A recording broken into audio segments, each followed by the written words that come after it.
So one of the things our Parsha is known for is it goes through the various kosher animals. And it tells us which animals are kosher, which animals are not kosher. It tells us the various signs that an animal is considered kosher. The simanim, the famous signs that we're familiar with, right? That an animal, in order to be a kosher animal, has to chew its cud and has to have split hooves, and that makes it a kosher animal. If it's lacking that, it's not a kosher animal. And pretty simple, pretty straightforward. Except the Torah goes on and it says, after it tells us the two indications of kosher animal, then says, but make sure not to eat these animals. And it says the camel don't eat because even though it chews its cud, it doesn't have split hooves. And then the shafan, I guess some kind of rabbit, arneves, another kind of rabbit, I don't know, different crawling animals. They only have one of the two indicators. They only chew their cud. They don't have the split hooves. And then the chazir, the pig, also he has split hooves, but he doesn't chew his cud. So basically, these are all not kosher. And the question that that's been asked for generations is like, why do you have to go into the detail? All you have to do is tell me that you need both indicators to be kosher, and if you don't have it, it's not kosher. Why do you need to point out, no, this one don't eat, that one don't eat? Why is that important? Oh, it has this, but it doesn't have that. So you can't. We get the idea. The Torah is not giving us extra words. Why does the Torah feel important to speak out? Oh, these four, they have, this quality, they don't have that quality. Why is that important? So an answer, I heard a beautiful answer, is that what the Torah is teaching us a certain lesson in life, that even when there's negative, don't forget to notice the positive. The story goes, Paro, we just read about Paro, Shemini Shal Pesach, Shvi Shal Pesach, the seventh day of Passover. We read about the story of Paro, how he sent the Jews out. And the commentaries, the Talmud actually speaks about that. He sent them out, implying that there was an act of sending, showing that there was some kind of kindness there. We know that when a person has a guest, he's not only supposed to feed the guest, he's also supposed to escort the guest out. So it seems like Paro fulfilled the mitzvah of escorting the Jewish people out of Egypt. Now, this is somewhat puzzling. Paro was the ruthless ruler who forced them to work for 210 years, intense slavery, and he didn't let them go till he was hit over the head with 10 different plagues. He finally lets them go begrudgingly, you would think, and we point out the positive, but he was Levaya. He did escort them out. He did do that mitzvah of Levaya. The Torah shows you this lesson that it doesn't take away the positive. Just because there's a whole bunch of negative doesn't mean you don't notice the positive. The positive is something we have to focus on. The Torah is teaching us to focus on the positive, even when there's so much negative. This is such an important lesson for us, because in life, where we are so accustomed to noticing only the negative and not much positive. Rav Chaim Shmulevitz famous for talking about the Meraglim spies. We know the Jews send in spies to check out the land of Israel before they actually planned their attack. And the spies came back and they gave a negative report, and they ended up having to stay in the desert for an extra 40 years because they followed the negative advice, negative report to the spies. Now, why is it 40 years? 40 years, because Rashi tells us 40 years is Yom Lashana. They went to search and spy out the land for 40 days. And therefore, the punishment was a year for every day. So every day they were searching, they were spying out the land, 40 days, 40 years of wandering in the wilderness. Now, the question, of course, is, Rav Chaim Shmulevitz asked this question, among others, well, the report is when they did evil, right? It wasn't the spying that was their sin. Their sin was their report. Their report took how long? 10 minutes, an hour, a day. They should have 1 year corresponding to the 1 day of the report. That was the negative act that the spies did. It wasn't the 40 days when they spied. That wasn't negative. And the answer is that Rav Chaim Shmulevitz explains is that their sin was not just in the report. It was in the way they saw the land in the first place. It was the negative look. When they came to look at the land, they came to see negativity. When someone wants to see negativity, they see negativity.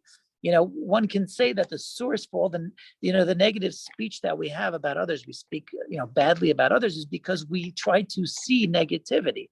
If we would try to see positivity, we would only have good things to say. Why do we always have bad things to say about other people? This one does this and this one does that, because we're trying to see negativity.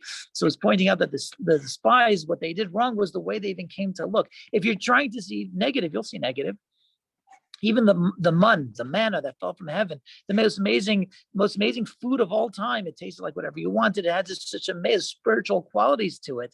right? It was completely spiritual. This is the most amazing food of all time. And look what happened in the desert. Jews were complaining about it. It's the same thing every day, the same one. We want, real food. They were complaining. You can complain even about the most amazing things if you have a negative look and a negative perspective. So that was the lesson of the man as well. Or the Chavetz Chaim was famous. I believe it was his wording. It's a famous pasuk. It says, Chavetz Chaim ohev yomim leros tov. Who is the man who wants life? He wants to see good in life. So there's some kind of question. There's a response in this verse. It's a davening. We say it in davening in Shabbos morning. It's a psalm in Tehillim. So there's a question. Who wants to have a good life? Who wants to see good? So there's an answer to that question. Most people understand it, but the answer is the next verse. Protect your mouth from evil. If you don't speak evil, you'll have a good life. That seems to be what it's saying. But there are those who explain it a little differently, that the question ends in the middle of the first verse. Who likes life? Who likes to have a good life? Liros Tov is already part of the answer. See good, and then it's and that's how you'll protect your from speaking bad as well. The first step in speaking good about others and not speaking badly is seeing the good. You have to first make sure you're seeing the good in others, and then you'll be able to make sure that you'll be speaking good about others. So it all starts there. I mean, life, this is one thing you only improve on. I mean, and I include myself in this, we have a very negative look. We're always complaining about the things we don't have. We don't realize how many of the good things we have. We don't realize how grateful we have to be of so many things, so many blessings that we have. It's like, this thing's not going right for me. God, why me? Why give me such a difficult life? Well, look at all the positive you have. How many people would give anything to have your circumstance, to have your job, to have your income, to have your family? How many people don't have all the things, your health, all the things that we have, that we take for granted? We don't take a moment to realize when we have that positive look in life, it's just so different. We sit there, focus on the positive. By the way, if you take a few moments to think about some of the things in our davening, like the Modim blessing in Shmon Esrei, the Modim blessing is like thanking God for the most basic things. Al chayenu ha-mitzrim b'yadecha, you gave us life, nishmoseinu, our neshamas, our souls. Like, this is the basic things. If you start focusing on some of these, it's a complete game changer in life. And how important this is in relationships as well, right? You go to the story of Adam, the first sin, right? He sins. Why did he sin? He sinned, because his wife gave it to him. So who's to blame? The wife, right? And that's the first thing he said when God said, "Why do you eat from the Eitz Hadas, from the tree of knowledge?" He said, "The wife gave it to me," right? He complained, and actually it was a strike against him. Where's the akar satov? Where's the recognizing the good? You got a wife out of the deal, right? Yes, she may have slipped up. It's true. Maybe if she didn't do it, maybe you wouldn't have done it nonetheless. Where's the akar satov? In fact, Adam actually rectified this, because shortly after he was, exited from Gan Eden, from the Garden of Eden, he started getting to names. He gave names to all the different creatures, all the different creations of Hashem, and he came to his wife and he gave her a name, the name Chava. She was the mother of all life. That was the name he gave her.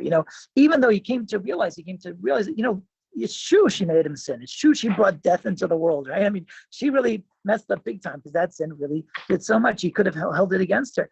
But he came to realize that there's also a positive. She was the mother of all life. All life is going to come through her. And he realized the good, and he came to that recognition. And it's so important in a relationship, if we're going to want to be successful in relationships, is to recognize the good. It's so easy to focus on the bad. No one's perfect. When it comes to our souls, we're so forgiving for ourselves. Oh yeah, I'm a pretty good guy. Yeah, I do this and this and this wrong, but I'm a good person. We have to have the same perspective when it comes to others, and that will hopefully bring us to the next level. I wish everybody a wonderful Shabbos.